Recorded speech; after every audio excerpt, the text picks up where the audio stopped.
గుండ్రం ఎప్పుడు దేనికి గుర్తో తెలుసా? పర్ఫెక్షన్, సంపూర్ణతకు గుర్తు. యేసు ప్రభువారు ఒక మాట అంటారు, మీలో ఆవగింజంత విశ్వాసం ఉంటే చాలు. ఆవగింజ అంటే పరిమాణం కాదు, పరిపక్వతకు గుర్తు. ఆవగింజ ఎట్లుంటుంది?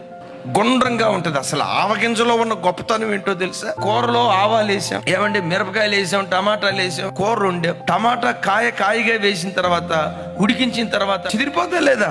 మిరపకాయ తొక్కేసాము, అది ఉడికి రూపురేఖలు మారిపోతాయి.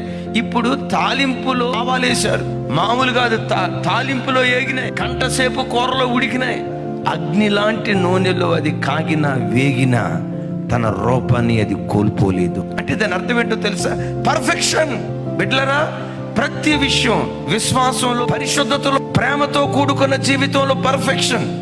ఎవరిలో ఆ సంపూర్ణత ఉంటుందో, సంపూర్ణమైన విశ్వాసం ఉంటుందో, దుష్టుడు వాళ్ళను ముట్టకుండా దేవుడు కృప చూపించును గాక.